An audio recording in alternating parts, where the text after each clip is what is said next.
everyone, welcome to the Jayda and Stitches show. Spring's here, Easter's just around the corner, and it's not super warm yet, at least not where we are, but that's okay because that means it is the perfect time of year to stitch up a little Easter capelet. I love capelets! They're so cute! They dance off your shoulders, they leave your arms free to do whatever your arms need to do. They usually just kind of latch at the neck. They're warm enough that you can wear something short-sleeved or even bare-shouldered underneath, and if the sun comes out and heats things up, you just unlatch it, toss it aside with a little bit of pizzazz, and you can always put it on again a little bit later on. I love them. They're also not as long to make as a shawl, and you can showcase some fancy little stitch work along the bottom. I've made this cute little Easter capelet using a Pound of Love by Lion Brand, and we'd like to thank Lion Brand Yarns for sponsoring today's video. Pound of Love is a 100% acrylic, size 4, medium weight yarn. It's soft, but not so soft that it doesn't have structure. But maybe the best thing about Pound of Love is that there's over 1,000 yards in one skein, which means that you are very unlikely to run out if you're working on a project, especially something like this sweet little Easter capelet. In fact, you should probably be able to get 2 Easter capelets out of 1 Pound of Love. I made mine using the color Honeybee, which I just think says spring and Easter. I really like it. And in today's tutorial, I'm going to show you not only how to make this really cute little, what is it about a little capelet? It makes me want to sort of shimmy. I'm going to show you how to make the whole capelet, and I'm going to give you 3 different closure options. So you can use a button and a button closure, you can use a built-in drawstring, or I should say built-in ties, or how to use a really pretty ribbon or a drawstring if you want to just sort of weave something through the top row. I'll explain all of that when we get to it. So there's 3 different ways you can close up your little capelet, and it's a one-size-fits-all. But I am going to give you instructions for children, and also if you want to make it a custom size as well. So 3 different sizing options, 3 different closure options. It's a very cute little pattern, and once your fingers get into it, you'll be away to the races. So let's grab our hooks, grab a Pound of Love, we'll head on over to the craft table, and we will stitch ourselves up a little capelet. I swear I'm going to stop shimmying at some point together.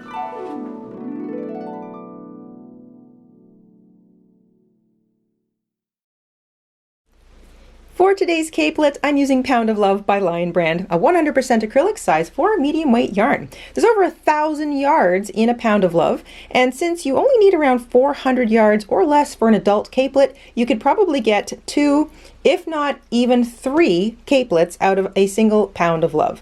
About 375 yards or less for a child size. You're going to want a pair of scissors, a yarn needle, a stitch marker collection, maybe 6 of them.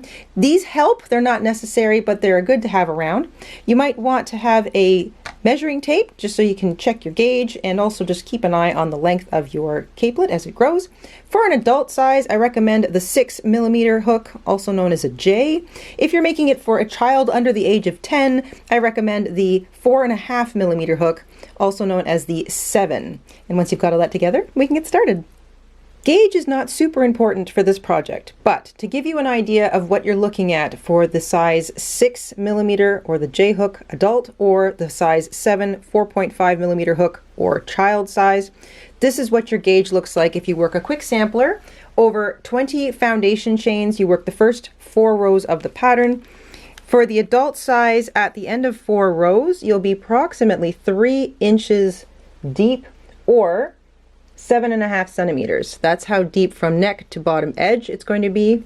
And from the edge to the middle of the first increase, you're looking at approximately 12 centimeters or 4.75 inches, almost 5 inches.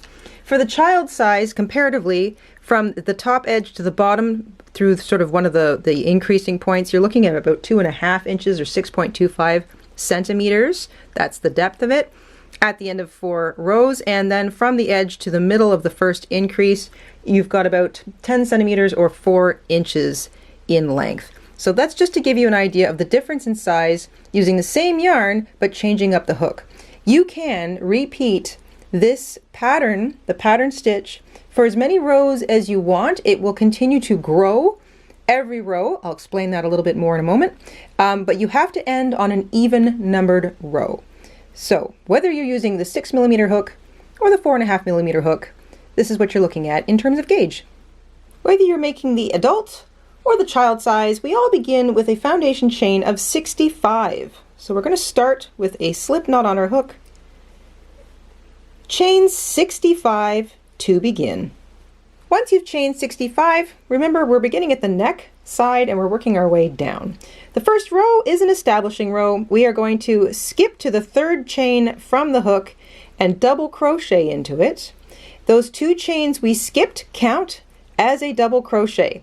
The chain 2 at the beginning of every row counts as a double crochet, so remember that you want to treat it as a double crochet. So that's your first 2 stitches already. Double crochet into the third chain. That's chain 2 and a double crochet. That's 2 stitches to start. Double crochet in each chain all the way across. You'll have 64 stitches at the end of row 1. In order to keep your foundation chain from turning on you, just focus on the next couple of chains at a time. Keep grabbing that foundation chain and letting it lie over top of your thumb and forefinger, and just keep a little bit of flat pressure on those chains. It will help keep them flat and facing upright so they don't twist on you. At the end of row 1, you'll have a row of double crochet stitches totaling 64 in total. Remember, the chain 2 at the beginning counts as a double crochet. So a chain 2, 63 additional double crochet stitches, that's 64 in total. That's for everybody. Chain 2 and turn at the end of every row. Remember, your chain 2 counts as a double crochet. And this is the establishment of the pattern stitch. So our first row of double crochet just kind of gets us started. Row 2 is where we start the pattern stitch. Row 3 is what we are going to repeat over and over and over again. So here we go. Let's establish this pretty little pattern. There will be 6 increases in total in each row. Your increases should be pretty obvious, but if they're not, you can always engage your stitch markers. At the beginning of every row, you double crochet into the same stitch that your chain 2 comes out of. So there are effectively 2 double crochet to begin the row. There will be 2 double crochet to end the row. So you chain 2, turn, double crochet into the very first stitch, which is also the same stitch shared by the the chain 2 that you turned with. Let's double crochet into each of the next 7 stitches.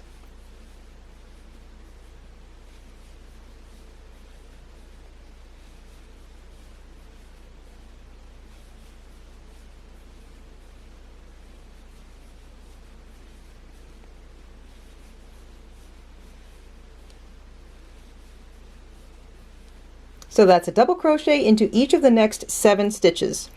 You should have a chain 2 and now 8 actual double crochets. So there's chain 2, double crochet in the same place, 7 double crochet to follow that. And here we go. Chain 1, skip the next stitch. Into the stitch after that, you're going to work a 3 double crochet cluster. So yarn over, pick up a loop in that designated stitch, yarn over, pull back through the first 2 loops on your hook, and do it again. Yarn over, into the same stitch, pick up a loop, yarn over, pull back through 2 loops, yarn over, pick up a loop in that same stitch, yarn over, pull back through 2. You now have your working loop and 3 partially worked double crochet stitches all hanging off your hook. There should be 4 loops there. Yarn over, pull back through everything. That is a 3 double crochet cluster. It counts as a single stitch. You'll see there's just 1 little stitch running across the top of that. So it's a big fat stitch, and we like that. Chain 1. Into the same stitch, work another 3 double crochet cluster. Yarn over, pick up a loop, yarn over, pull back through 2, yarn over, pick up a loop, yarn over, pull back through 2, yarn over, pick up a loop, yarn over, pull back through 2. You're working the first half of 3 double crochets. You'll have 4 loops on your hook, yarn over, pull back through everything. That little 3 double crochet cluster, chain 1, 3 double crochet cluster, all worked into the same stitch is an increase. And if you feel comfortable, you can put a stitch marker on the chain in between the 2 if you feel like you're going to have trouble seeing it on the way back. You'll probably see this with no trouble a few rows in, but you know, it's always nice to give yourself some visual cues.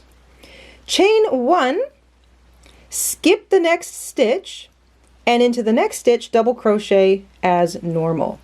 So the complete increase motif is chain 1, skip 1, 3 double crochet cluster, chain 1, 3 double crochet cluster into the next stitch, chain 1, skip 1, and then we continue with double crochets. Double crochet after this one into the next 5.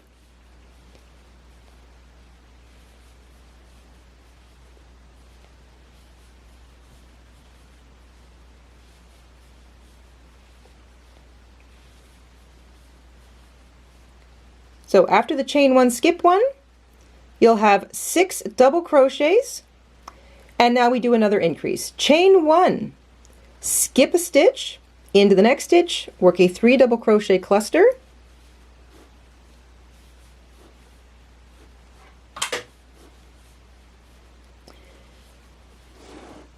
chain 1, and another 3 double crochet cluster all into the same stitch.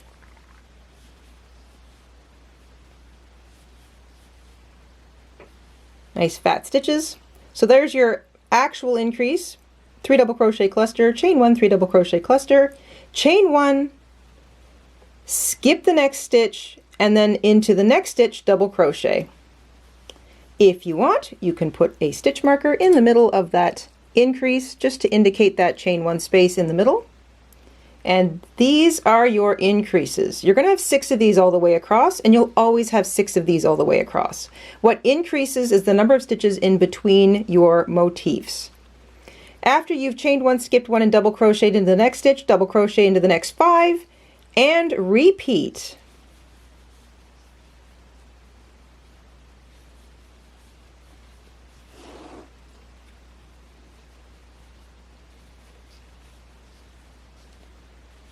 Remember, this is the establishing row of the little pattern. Make sure you've got 6 double crochet after the chain 1, skip 1, and then you can start again. Chain 1, skip 1, 3 double crochet cluster, chain 1, 3 double crochet cluster into the next stitch.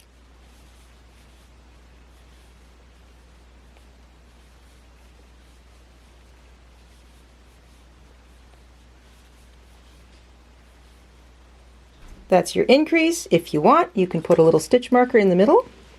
Chain 1, skip the next stitch, and then double crochet into each of the next 6. And you're going to repeat that all the way across. I'll catch up with you towards the end of the row.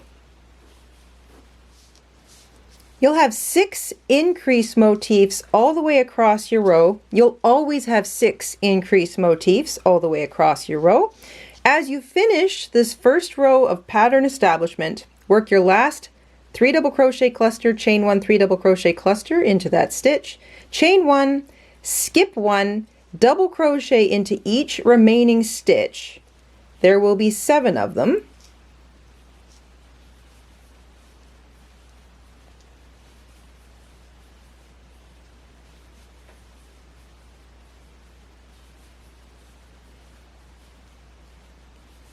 And remember, the chain 2 counts as a double crochet. So when you get all the way across to the end and you work a double crochet into the last actual stitch, look for the top of that chain 2, and into the top of the chain 2 you're going to double crochet twice. So every row begins with 2 double crochet and finishes with 2 double crochet. The first double crochet of the row is the chain 2. You consider the chain 2 as a double crochet. This is what you're going to have at the end of row 2. This is the establishing pattern row. You'll have 6 cluster motifs, which are your increases.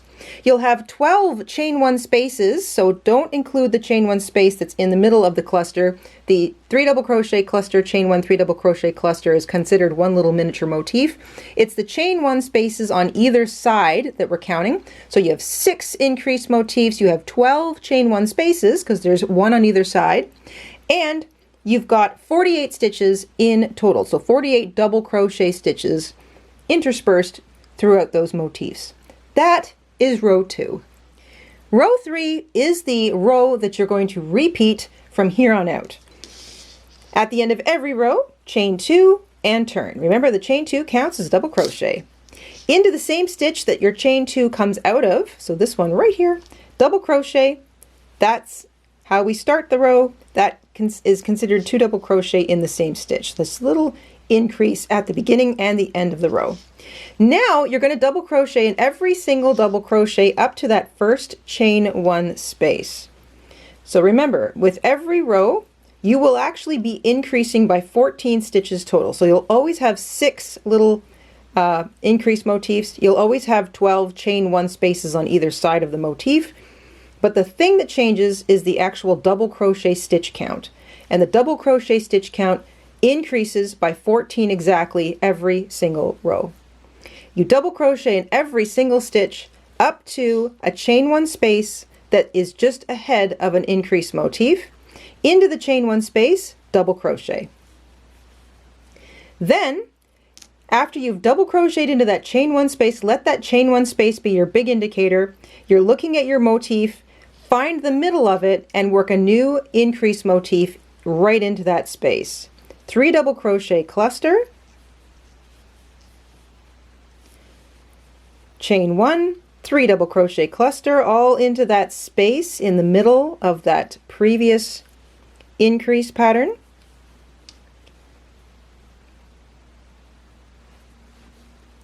Chain 1, and you're skipping over top of a stitch. Technically, it's just the other side of that 3 double crochet cluster motif. More importantly, look for the chain 1 space. That's your big indicator. Double crochet into that chain 1 space, and now you can double crochet into each of those 6 stitches that will be in the middle that were there from the previous row. So you're double crocheting into every existing double crochet stitch. So don't skip any.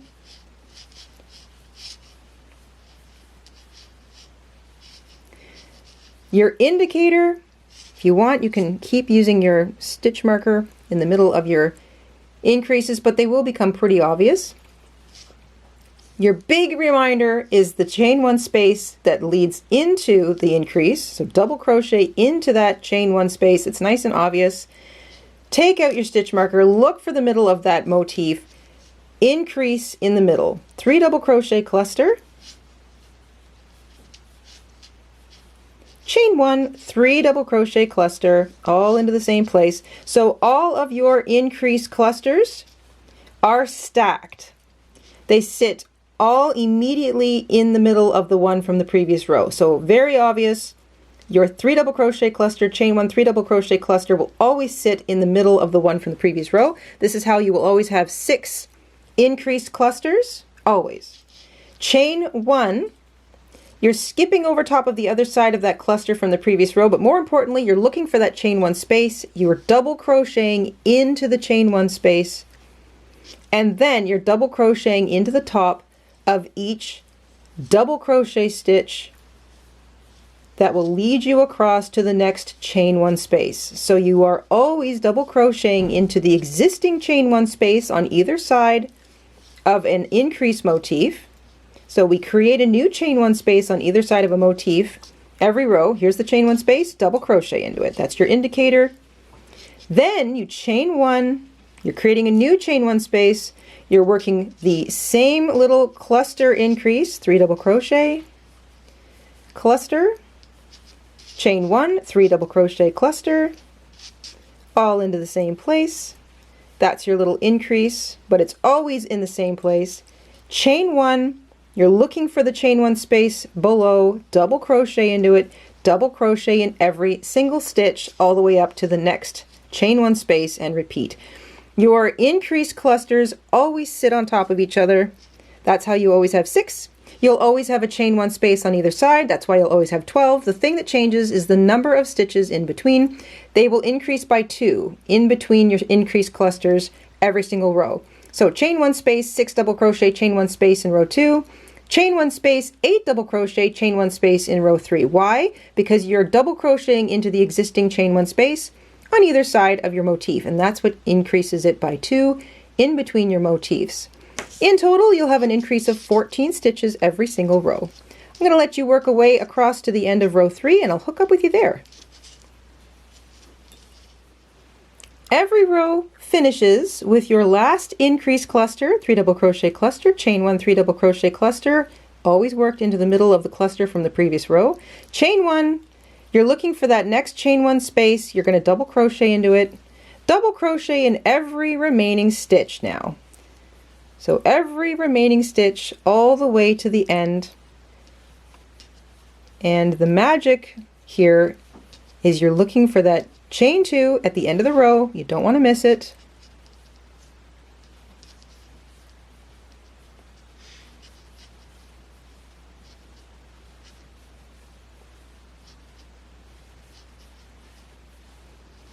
There it is, 2 double crochet into the top of the chain 2.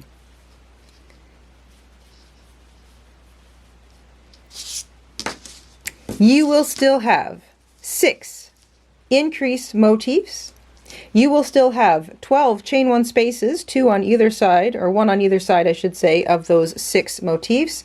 And because you are always working a double crochet into the same place that you chain 2 to begin the row, and 2 double crochet into the top of the previous chain 2 to end the row, you're also increasing over here.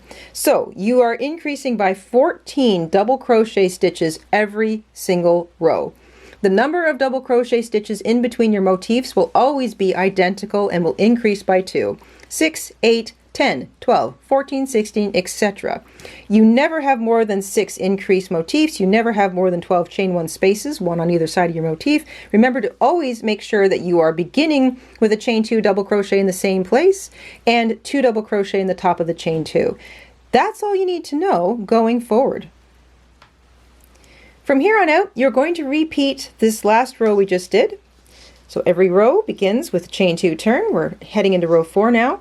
You're going to double crochet in the same place that you just chained 2 out of, and you're going to double crochet in every single stitch up to the first chain 1 space, which sits on this side of a double crochet cluster increase. So you're just double crocheting in every single existing stitch, and you want to double crochet in that chain 1 space. Let's talk lengths. We do have a nice little finishing edge to give to this capelet, but you can make this capelet as many rows as you need to, making sure you end on an even numbered row, because that's what affects the little fringy border we're going to add to it. So any number of rows, as long as it's an even numbered row.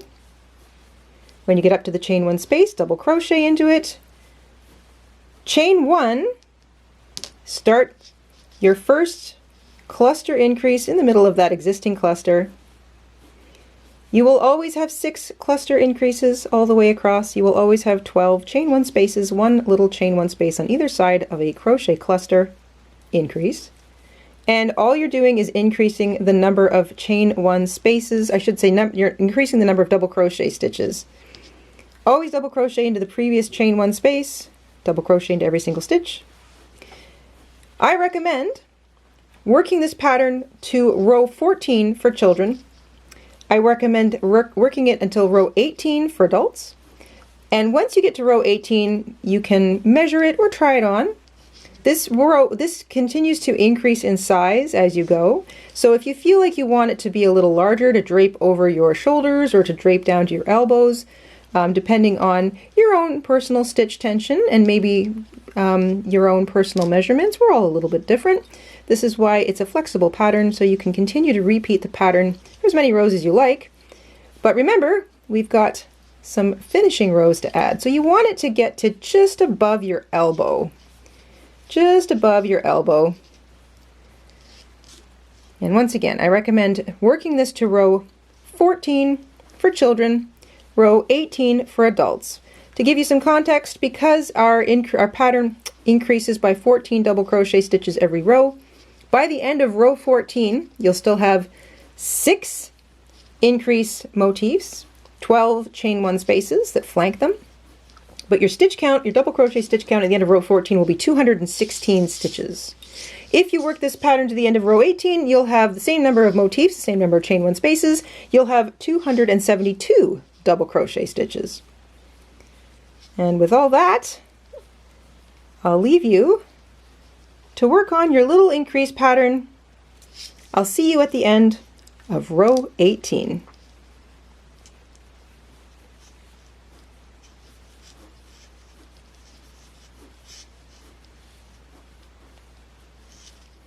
If you're making this for a child, you've done row 14. If you're making it for an adult, you've done up to row 18. Or if you're making a custom size and length, then you're at the end of an even row, an even numbered row. Let's start our edging. We're going to chain 2 and turn, if you haven't turned already, double crochet into the same stitch as the chain 2, so just like we start every other row, double crochet into the next stitch, and this is the little repeater we're going to work all the way across. Chain 2, skip the next 2 stitches, double crochet into the next stitch. Double crochet into the next stitch. Chain 2, skip 2, double crochet into the next stitch. Again, double crochet into the next stitch. Chain 2, skip 2, double crochet into the next stitch. So you're working across sets of 4 stitches. Double crochet, chain 2, skip 2, double crochet. Double crochet, chain 2, skip 2, double crochet. Double crochet, chain 2, skip 2, double crochet. You're going to get this lovely open work all the way across. So double crochet, chain 2, skip 2, double crochet into the next stitch. I'll hook up with you as we get to our first cluster motif. When you get all the way across to your first double crochet cluster motif, it's going to look like this. Double crochet into the next stitch, chain 2, skip 2, and that lands you right into that chain 1 space, double crochet into the chain 1 space. So you've got double crochet, chain 2, skip 2, double crochet all the way across. Your last double crochet before you hit a cluster motif will always land you neatly in that chain 1 space. If you're still using stitch markers, that's fine. Into the middle of your chain, your double crochet cluster motif, you're going to work double crochet, chain 3, double crochet. So just to reiterate, you work that open work all the way across, ending with a double crochet in the chain 1 space. You do not chain before you work into the middle of your cluster motif. Double crochet, chain 3, double crochet into the middle of that cluster motif. Do not chain when leaving. Work into the chain 1 space next to it with your first double crochet and continue with that open work. Chain 2, skip 2, double crochet into the next stitch. Double crochet into the next stitch, chain 2, skip 2, double crochet into the next stitch. You're going to repeat this all the way across. Your last double crochet will end in a chain 1 space. Do not chain. Work double crochet, chain 3, double crochet into the middle of the cluster motif. Do not chain. Double crochet into the chain 1 space and continue. Chain 2, skip 2, double crochet, chain 2, skip 2, double crochet, chain 2, skip 2, double crochet. You're going to work that all the way across. I'll hook up with you at the end of the row. This row ends looking like it started. Double crochet into the next stitch, chain 2, skip 2, double crochet into the second last stitch, and that leaves you with the chain 2, 2 double crochet into the top of the chain 2. So you've got what looks like 3 double crochet before any open work at the beginning and the end of your row. You should now have an open work repeat of double crochet, chain 2, skip 2, double crochet for every 4 stitches across each chunk of your capelet, and in the middle of your cluster increase motifs you'll have a V-stitch. So you'll have 6 of these extended V-stitches now. Double crochet, chain 3, double crochet, all worked into the edge of your cluster motifs from the previous row.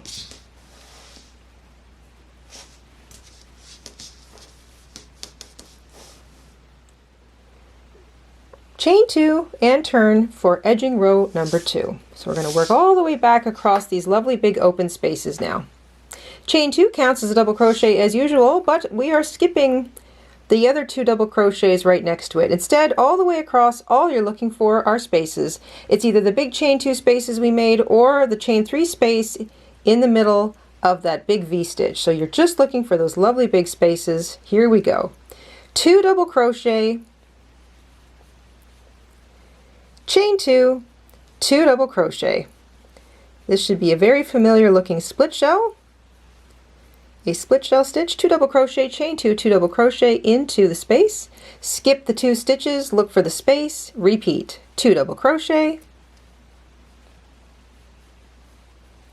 chain 2, 2 double crochet,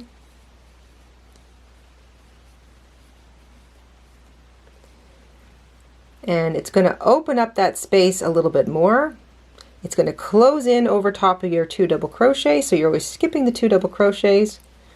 Into the space, 2 double crochet, chain 2, 2 double crochet. Repeat that all the way across. I'll hook up with you at the first big V-stitch.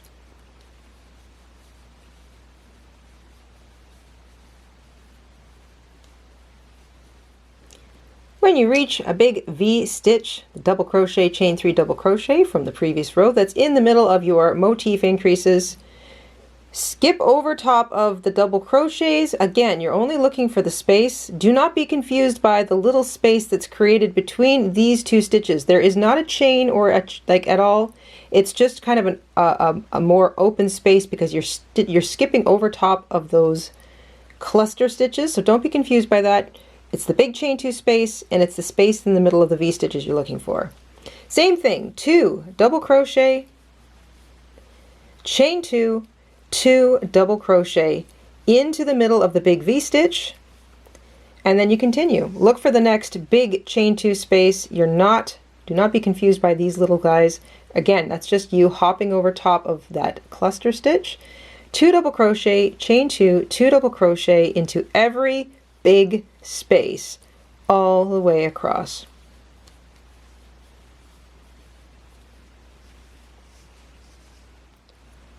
When you get across to the other side, you're going to work 2 double crochet, chain 2, 2 double crochet in your last chain 2 space, skip those 2 stitches, find the top of the chain 2, and double crochet into it. And that is the bottom edge complete, but we're not done with this row. We're going to chain 1, and now we're going to work some edging around the inside edge of the capelet, and this is where I'm going to show you how to do either of those 3 closures I mentioned in the intro. But first, let's get up to the top of the neck.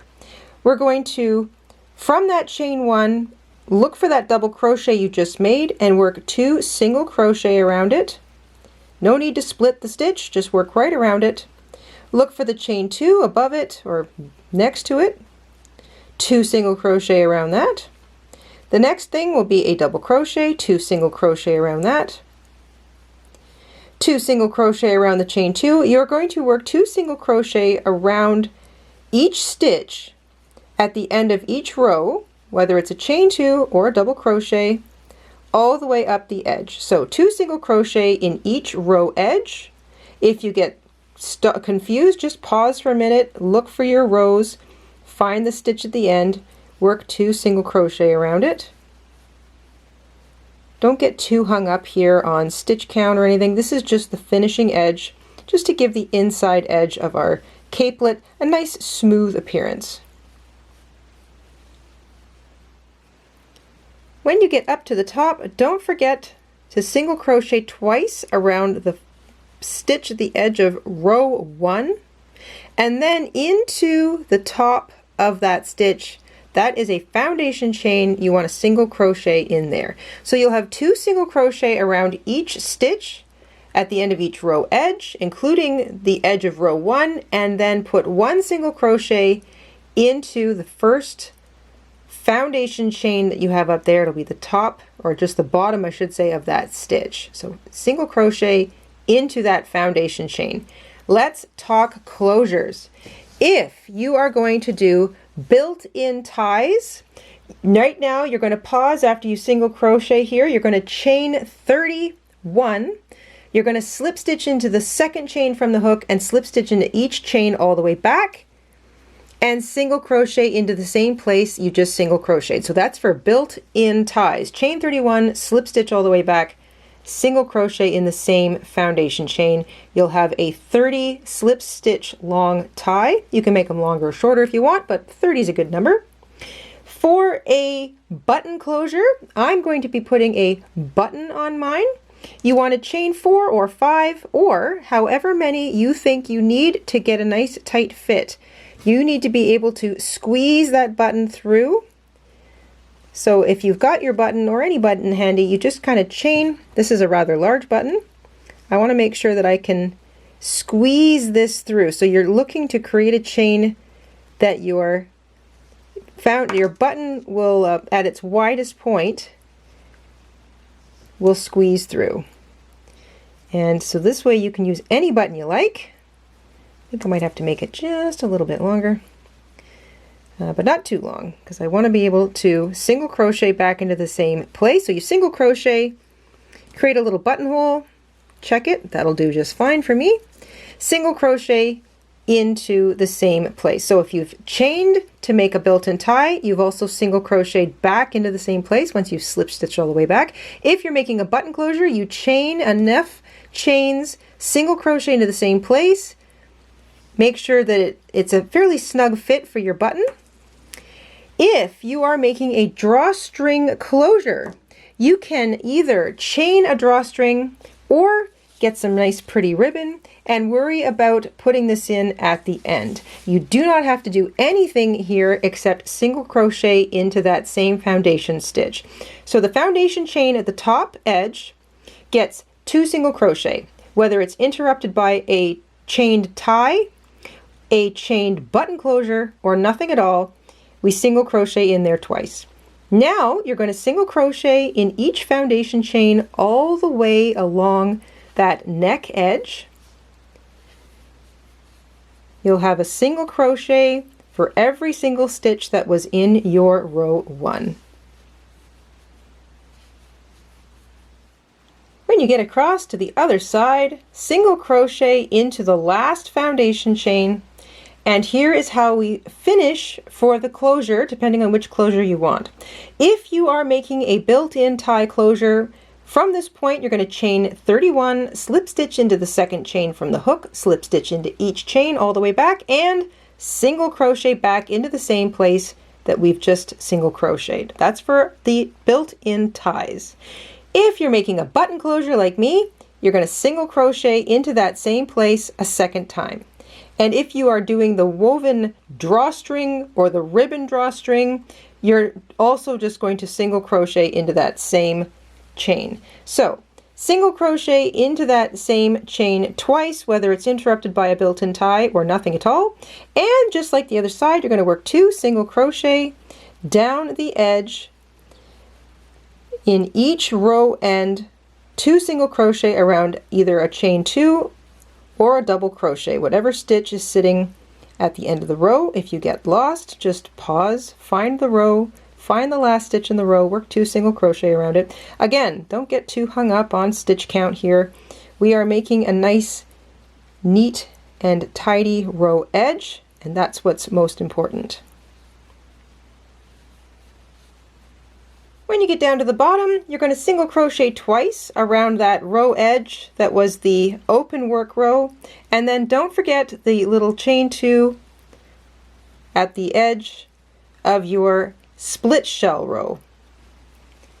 And you'll have a nice even row of single crochet all the way up one inside edge.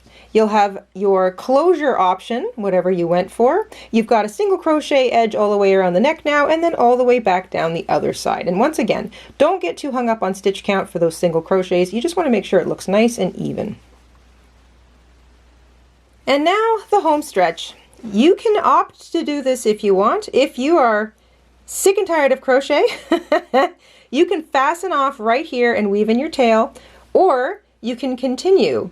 Chain 1, and now we're going to single crochet in each stitch, 2 single crochet in each chain 2 space, and single crochet in the top of each double crochet all the way along the bottom. So you're just going to continue that single crochet edging all the way along the bottom. 2 single crochets in the chain 2 space, single crochet in the top of each of those double crochets.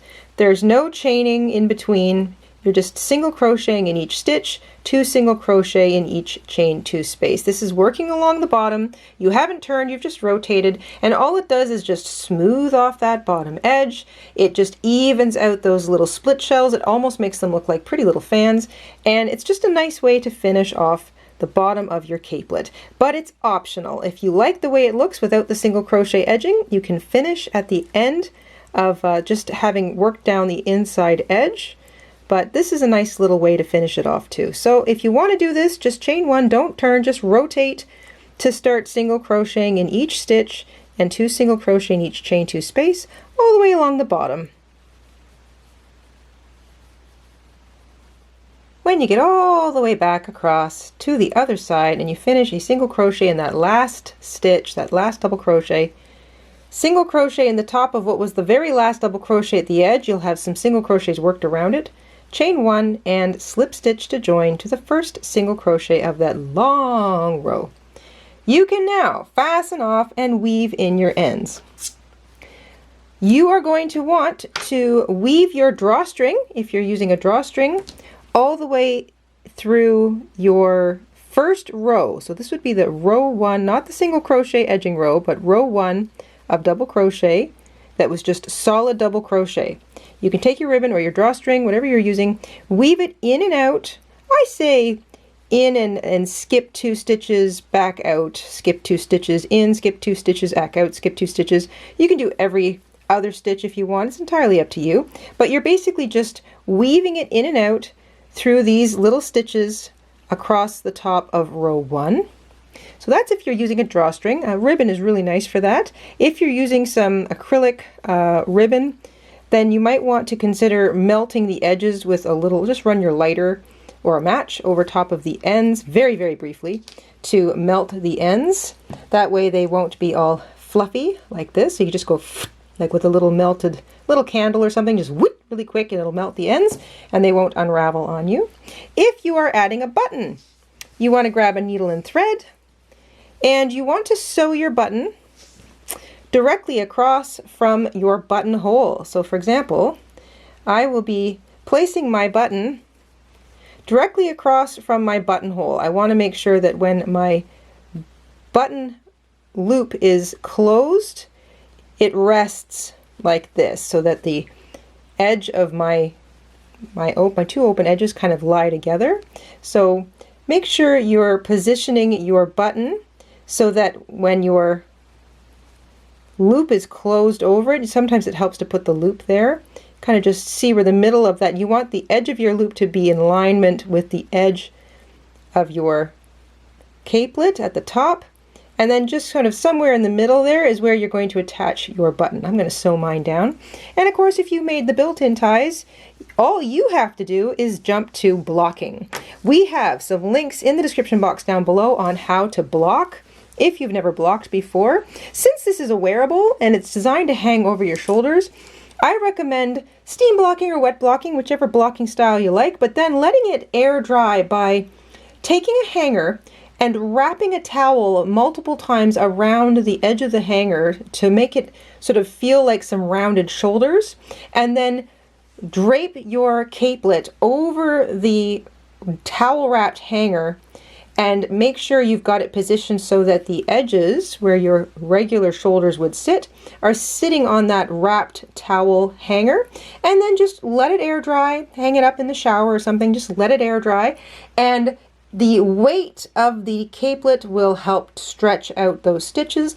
The steam blocking or the wet blocking will help ease out those stitches, and letting it air dry in a wearable shape so that it looks like it dried sitting on your shoulders will help shape it very nicely. I really love that little edging. It's just a little thing. It's just a subtle little thing, but it just kind of adds a pretty little finish to the whole capelet. I highly recommend that you block it. It will hang so nicely if you block it. Again, links to our 2 different blocking videos in the description box down below.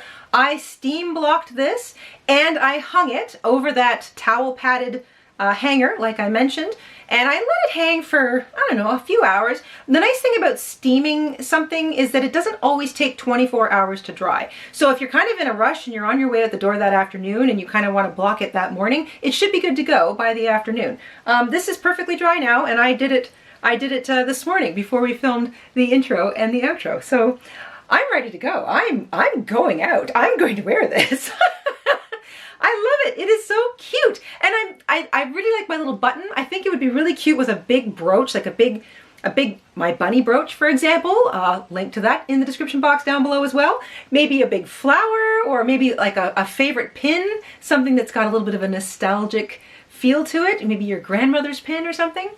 This is that kind of wardrobe accessory. I love it. I love capelets. They are just so traditional or classic or Victorian or Edwardian or just something. I don't know. Love them. Anyway, I hope you enjoyed stitching this up along with me today. And thanks again to Lion Brand Yarns for sponsoring today's video. Again, links to everything in the description box down below. Links to Lion Brand, links to our blocking videos, links to the little bunny brooch video, and also links to our Etsy shop where you'll find a written copy of today's pattern as well. Thank you to everybody for tuning in. Thank you for supporting the show, and have a safe and crafty week. We will see you soon here. And until then, stay safe, stay crafty, keep shimmying. I mean, how can you not when you're wearing one of these? And we'll see you soon. Bye, guys. Hi, everyone. This is Mama in Stitches. Thank you for watching. Here are a few other videos you might enjoy. Don't forget to subscribe, and you can also click the like button and the bell. Thank you. Have a wonderful day.